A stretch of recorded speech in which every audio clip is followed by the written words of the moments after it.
Lanjut. Keberagaman suku dan budaya merupakan kekayaan bangsa yang tidak ternilai harganya. Oleh karena itu, kita jangan sampai mengabaikan suku dan budaya sendiri. Langkah yang tepat untuk dilakukan dalam melestarikan suku dan budaya bangsa tersebut adalah, yang mana nih langkah yang tepat dalam melestarikan suku dan budaya? Yang pertama, A.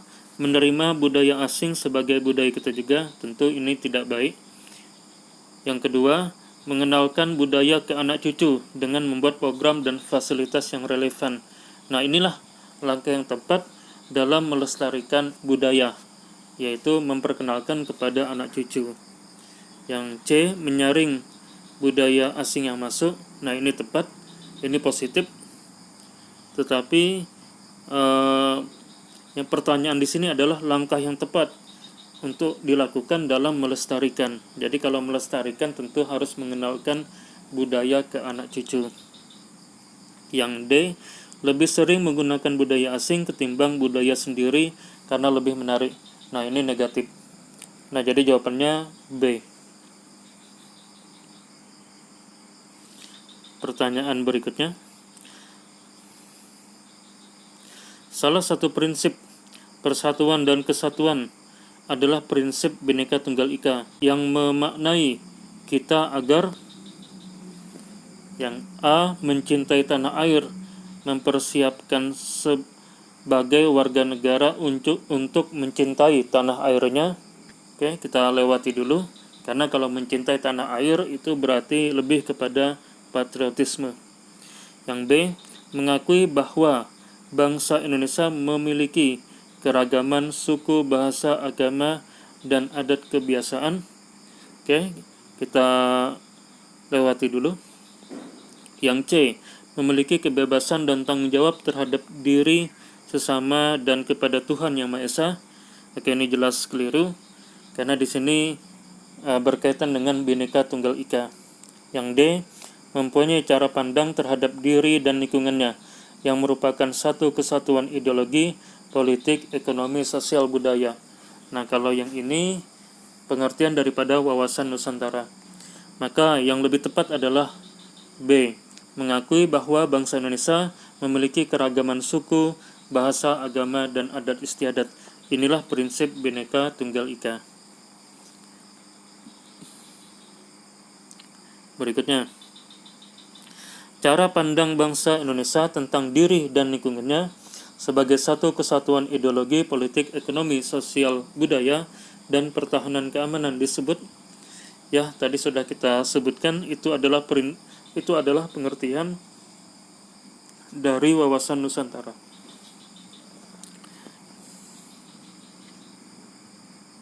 Berikutnya, tujuan pembangunan nasional bangsa tercantum dalam pembukaan UUD 1945 alinea. Oke, di mana tujuan pembukaan UUD 45? Tujuan pembukaan UUD 45 itu berbunyi melindungi segenap bangsa Indonesia dan seluruh tumpah darah Indonesia, dan untuk memajukan kesejahteraan umum, mencerdaskan kehidupan bangsa, dan ikut melaksanakan ketertiban dunia. Kalimat ini ada di mana, anak-anak? Kalimat ini ada di alinea keempat. Berikut ini yang bukan tujuan pembangunan nasional yang termaktub dalam pembukaan UUD 1945 adalah, yang mana yang bukan? Kita tentu harus ingat dulu alinea keempat yang barusan Bapak sampaikan sebelumnya. Yang pertama, yang A. Melindungi segenap bangsa Indonesia dan seluruh tumpah darah Indonesia. Jelas, itu tujuan. Yang B. Memajukan kesejahteraan umum. Ini juga tujuan. Yang C. Mencerdaskan kehidupan bangsa. Ini juga tujuan. Yang D. Memelihara perdamaian di negara kawasan Asia Tenggara. Ini yang bukan. Karena yang benar adalah memelihara perdamaian di dunia, bukan hanya di Asia Tenggara. Lanjut. Di bawah ini adalah faktor yang mempengaruhi persebaran suku bangsa di Indonesia, kecuali. Yang mana nih? Yang bukan faktor yang mempengaruhi persebaran suku. Yang A, faktor geografis. Ya jelas, faktor geografis mempengaruhi perbedaan suku di Indonesia. Yang B, perdagangan laut. Perdagangan laut ini juga mempengaruhi daripada persebaran suku di Indonesia. Ya karena suku-suku ini saling mendatangi satu sama lain untuk berdagang. Yang C, kedatangan bangsa asing. Nah, kedatangan bangsa asing juga mempengaruhi persebaran suku di Indonesia. Oleh karena itu, ada orang-orang yang merupakan keturunan dari orang Belanda, keturunan dari orang Portugis, orang Spanyol, orang Jepang, orang Cina, orang Arab, dan lain sebagainya. Ini akibat daripada kedatangan bangsa asing tersebut ke Indonesia. Nah, yang bukan jelas konflik antar masyarakat. Ini tidak ada hubungannya dengan persebaran suku di Indonesia. Berikutnya, peraturan tentang perbuatan manusia yang lazim dilakukan sejak zaman nenek moyang dan diikuti oleh keturunannya disebut. Nah, ini jawabannya adalah adat. Ya, adat itu adalah perbuatan yang lazim dilakukan sejak zaman nenek moyang. Berikutnya, sistem kekerabatan yang menarik garis keturunannya dari kedua belah pihak dengan kedudukan laki-laki dan perempuan adalah sama. Jadi baik laki-laki maupun perempuan adalah sama derajatnya. Nah, sistem ini adalah sistem, jawabannya parental. Ya, jawabannya parental. Nah, kalau kedudukannya sama, jawabannya parental. Lanjut, sistem kekerabatan matrilineal biasanya dijumpai pada daerah. Nah, matrilineal berarti lebih kepada ibu, jadi lebih kepada perempuan. Sistem kekerabatan itu tertuju kepada perempuan. Nah, biasanya hal ini terjadi di daerah Minangkabau. Ya, yang B, Minangkabau. Berikutnya, bila ada suatu anggota masyarakat yang menikah, yang menyelenggarakan pesta pernikahan dan menanggung seluruh biayanya adalah pihak laki-laki, sedangkan pihak perempuan tidak dibebankan untuk menanggung biaya perkawinan, kecuali atas kesepakatan kedua belah pihak. Contoh tersebut biasanya menganut sistem kekerabatan. Nah, kalau ini berarti lebih kepada ayah atau lebih kepada laki-laki. Nah, kalau lebih kepada laki-laki itu berarti patrilineal. Oke, kita lanjut. Di bawah ini adalah dampak positif yang ditimbulkan dari keberagaman masyarakat Indonesia, kecuali. Nah, kalau ada kata kecuali berarti yang negatifnya. Nah, yang mana nih yang negatif? A, terciptanya integritas sosial. Ini positif. B, sebagai sarana untuk memajukan pergaulan antar suku, agama, budaya, dan golongan. Nah, ini juga positif. Memperkaya hasanah budaya bangsa. Nah, ini juga positif. Nah, jadi tentu jawabannya D, sikap primordialisme dalam masyarakat, atau sikap lebih mementingkan atau menganggap suku bangsa sendiri lebih baik daripada suku lainnya. Nah, ini yang negatif. Berikutnya, paham yang berpegang teguh secara berlebihan terhadap keyakinan sendiri sehingga menganggap salah terhadap keyakinan lain disebut paham. Jawabannya adalah fanatisme. Ya, ini adalah paham yang berpegang teguh secara berlebihan terhadap keyakinan sendiri. Berikutnya, munculnya paham etnosentrisme harus dihindari sebagai dampak dari keberagaman masyarakat Indonesia. Paham etnosentrisme adalah, nah ini yang A, pandangan yang berpegang teguh pada hal-hal yang dibawa sejak lahir, baik tradisi, adat istiadat, kepercayaan, maupun segala sesuatu yang ada di lingkungan pertamanya. Oke, kita lewati. Pandangan yang menganggap suku, bangsa, atau kelompok sendiri lebih unggul dibandingkan suku yang lainnya. Yang C, paham yang menganggap keyakinan lain itu salah. Yang D, paham yang menggambarkan rasa cinta dan kesetiaan yang berlebihan terhadap tanah air.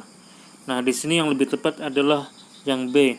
Pandangan yang menganggap suku, bangsa atau kelompok sendiri atau di sini etnis etnis sendiri itu lebih unggul dibandingkan suku yang lainnya. Nah, inilah yang disebut dengan paham etnosentrisme. Jadi dia bisa berupa etnis, dia bisa berupa kelompok, dia bisa berupa suku bangsa. Berikutnya, konflik G30S PKI yang pernah terjadi di Indonesia beberapa puluh tahun lalu merupakan contoh bentuk konflik. Ya, kalau PKI berarti konflik ideologi, ya karena dia memiliki ideologi komunis. Berikutnya, contoh bentuk konflik politik yang sering terjadi di masyarakat adalah, nah yang mana nih yang sering terjadi? Yang A, konflik pemberontakan G30S PKI, ya ini hanya satu kali. Yang B, konflik antar suku, ada tetapi tidak juga sering. Yang C, konflik akibat perbedaan ras, ya ini ada juga, seperti yang terjadi di tahun 98 ketika krisis ekonomi melanda kita, terjadi pembantaian terhadap etnis Tionghoa di Jakarta pada saat itu. Nah, yang terakhir, yang D, konflik karena menolak kebijakan pemerintah. Nah, ini yang paling sering terjadi. Dan ini sesuai dengan soal, yaitu konflik politik. Berikutnya, pertentangan antar kelompok yang memiliki keyakinan yang berbeda digolongkan dalam jenis konflik. Nah, pada soal ini dikatakan memiliki keyakinan yang berbeda. Nah, ini berarti konflik antar agama. Ya, karena antar agama berarti memiliki keyakinan yang berbeda. Berikutnya, konflik dalam masyarakat tidak serta-merta terjadi secara tiba-tiba, namun melalui proses yang ditandai oleh beberapa gejala dalam masyarakat. Salah satu gejala yang menunjukkan adanya konflik sosial dalam masyarakat adalah, nah apa nih gejala yang menunjukkan adanya konflik? Yang A, persamaan pandangan antar kelompok, tentu bukan gejala konflik. Yang B, sanksi yang tegas dalam masyarakat, tentu bukan gejala konflik. Yang C, adanya proses persaingan tidak sehat, nah ini adalah gejala daripada konflik atau penyebab daripada konflik. Yang D, norma yang masih dipegang teguh masyarakat, tentu ini positif, bukan gejala konflik. Berikutnya, konflik tidak hanya berdampak negatif, namun juga berdampak positif. Salah satu akibat positif dari suatu konflik adalah, nah yang mana nih positifnya daripada konflik? Yang pertama, bertambah kuatnya rasa solidaritas kelompok. Nah ini bisa, ya, ini bisa karena adanya konflik, maka orang-orang akan semakin solid, ya, antar kelompok itu akan semakin solid. Ya, misalkan terjadi perang antara suku Kutai dan suku Banjar, maka suku Kutai akan menjadi solid, suku Banjar pun akan menjadi solid. Yang B, terciptanya suasana yang nyaman. Nah, tentu konflik tidak akan membuat kita nyaman. Yang C, terwujudnya persatuan dan kesatuan. Tidak mungkin, konflik justru mengarah kepada perpecahan. Yang D, toleransi antar anggota masyarakat. Tentu tidak akan terjadi toleransi ketika terjadi konflik. Berikut ini adalah akibat negatif yang ditimbulkan oleh terjadinya konflik. Kecuali, nah ada kecuali berarti yang positif ini. A, perpecahan dalam masyarakat, negatif. Yang B, kerugian harta benda, negatif. C, rasa kesetiakawanan kelompok yang tinggi. Nah, ini positif. Nah, berarti ini jawabannya. Yang D, rusaknya nilai dan norma sosial yang ada. Itu juga negatif. Berikutnya, cara preventif untuk mencegah terjadinya suatu konflik adalah yang A, mengembangkan sikap toleransi. Nah, ini cara preventif. Yang B, memisahkan masyarakat berdasarkan kelompoknya. Nah, ini bukan cara yang baik tentunya, karena memisahkan masyarakat. Harusnya dipersatukan, dibaurkan, ya, antar masyarakat yang satu dengan masyarakat yang lain. Yang C, penangkapan pihak yang berkonflik. Ini cara represif. Yang D, pembubaran kelompok yang cenderung berkonflik. Nah, ini juga represif. Nah, yang preventif adalah yang A, mengembangkan sikap toleransi sehingga tidak terjadi konflik. Berikutnya, pendampingan korban kerusuhan, perdamaian, kerjasama merupakan salah satu upaya meredam konflik dalam tahapan. Nah, yang mana nih pendampingan korban? Berarti ini sudah selesai terjadinya konflik sudah berlalu, kemudian ada pendampingan. Nah, ketika ada pendampingan itu berarti bagian daripada tahapan kuratif, ya, yaitu tahapan untuk membina psikologi daripada korban konflik tersebut agar tidak bersedih, agar tidak depresi melihat terjadinya konflik tersebut. Berikutnya, sikap yang harus dipupuk untuk mencegah terjadinya konflik adalah, nah yang mana nih? Yang untuk mencegah terjadinya konflik. Yang A, membanggakan suku, bangsa, dan budaya daerah sendiri secara berlebihan. Nah, itu tentu negatif. Yang B, mengembangkan sikap saling menghargai dan menghormati berbagai keragaman. Nah, ini positif. Yang C, bergaul hanya dengan teman yang satu suku saja. Ini negatif. Yang D, mempelajari kelemahan kelompok lain. Nah, tentu itu negatif juga. Nah, jadi jawabannya di sini yang B. Baik, ini anak-anak untuk soal UKD bab 4 kita. Sekarang kita akan coba kirim. Ya, mudah-mudahan tidak ada yang salah pencet sehingga jawabannya benar semua. Oke, kita cek.